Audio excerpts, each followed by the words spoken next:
Yes, my flamenco friends, this was Nino Ricardo playing his sigarias, Nostalgia Flamenca, nostalgie for the flamenco or to the flamenco. Well,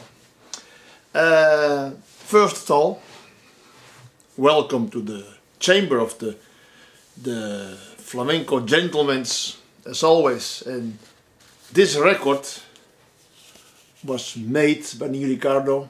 He recorded this record in Paris in 1955. Yes, and for me, this record, I heard it since I was 70 years old, 60, 70 years old, and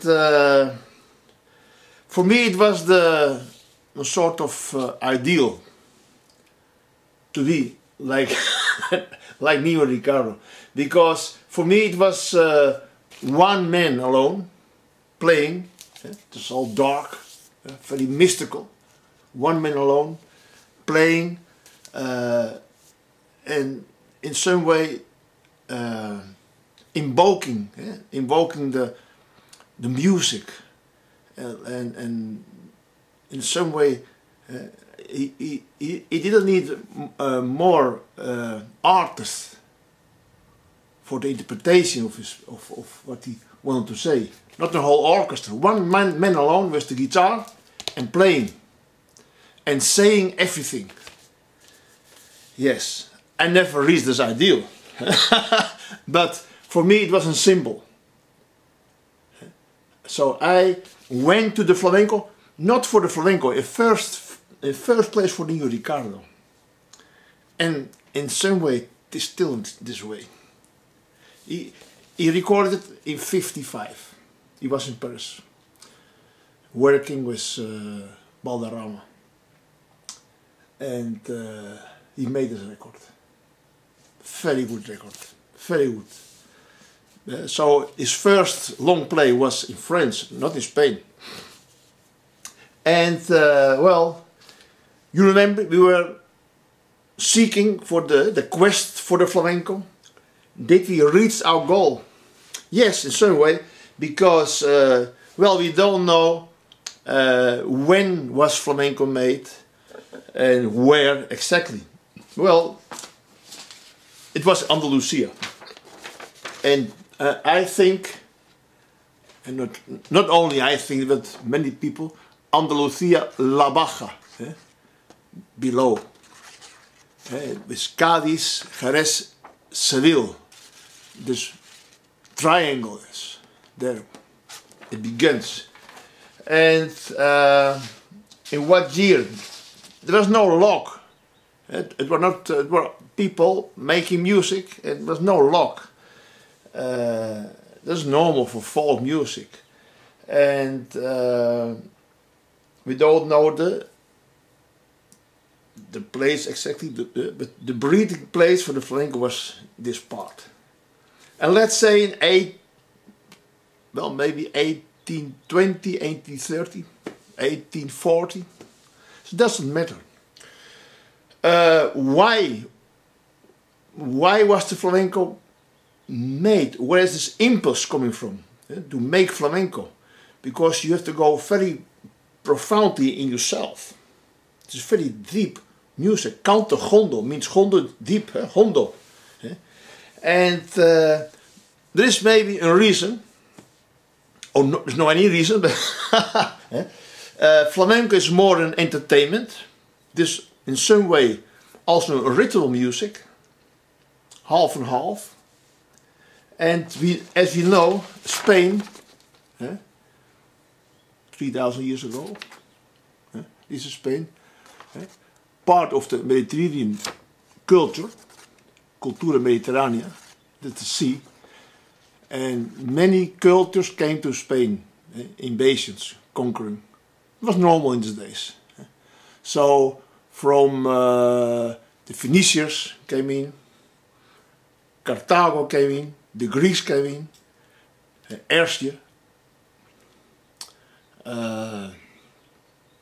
Arabia, Romans,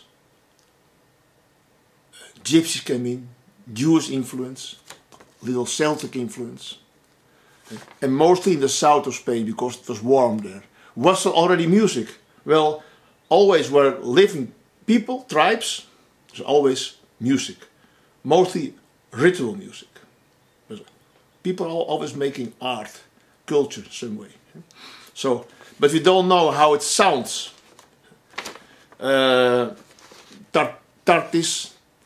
Tartessius, many people don't know the origin. But let's say roughly, many cultures came in. In the last great culture coming in was the Arabic from Islamic culture. For 7-8 centuries, a long time. And you can hear the influence, it's obvious. So, in some way, for many people, mostly in the south of Spain, it was a golden age for culture. I don't know if there was a lot of oppression. There's always oppression. But I am speaking especially science and culture was a very great development. Especially when the Arabs came in. Cordoba became very important. Toledo became important. So, in some way, especially the south of Spain, there was a lot of music, art, poetry, science, many. So, and what happens? Well, for the north of Spain came in, reconquest by the Catholic kings begins, I don't know, but it begins early, but it was a lot of centuries. And it ends in Granada. And Andalusia became very poor. Because the cattle from the north, the sheep, were permitted to go to the south to eat all the grass. So, before, this was rich, this part of Spain, this was more poor. And after the Reconquista, reconquering all this part, well, Andalusia became poor. And many libraries, for example, were burned by the Catholic kings. All this Islamic culture was erased in some way to try. Not possible erasing everything, but... And I think maybe the gypsies, repression, Jewish kicking out, killing, all these things. So it was very severe. The name of the Jewish people became Marranos, and they had to convert to Christianity, otherwise chicks. Marranos means pig. So that's not very good. And maybe the flamenco was born as the cigarillas from Niño Ricardo. The name is Nostalgia Flamenca. Nostalgie. A mix of nostalgia and protest against this the last of paradise. And to make something very fundamental and sturdy in yourself, you have to go deeply inside. And it was based on the already existing music in Spain. It's obvious, it was already the Spanish feeling, emotional temperamento was already there. The fandangos, as I explained before. But the cantagonde, the flamenco, was coming very deeply inside the people, and they start to sing unconsciously, not deliberate, saying, well, Andalusia was before the Golden Age in some way, and now it is. No, very poor. No, it is more by intuition. And nostalgia. That can be the impulse, because we don't know how the people became to this impulse. But I think the poor people, the gypsies, the farmers, the miners, all these people discriminate, start to create an art, a great art, coming from inside deeply and rising up as a lamentation. It's very possible. So, and you can hear it, Ricardo playing the Sigaria's masterpiece.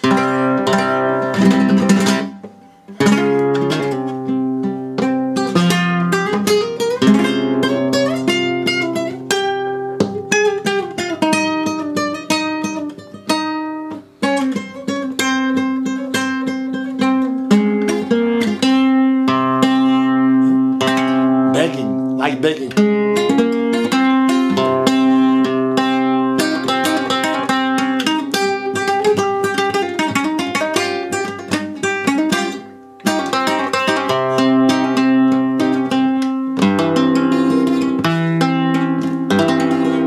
Sounds very Arabic, very profound.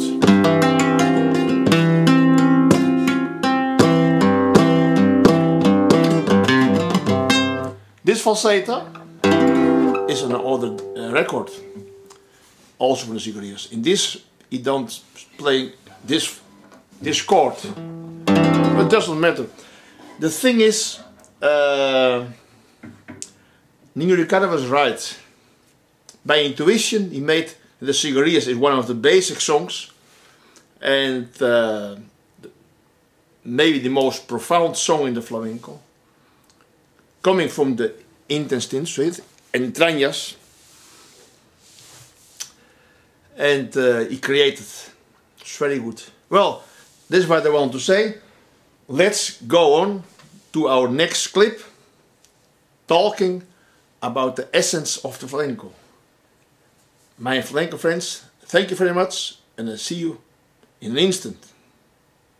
Instantly.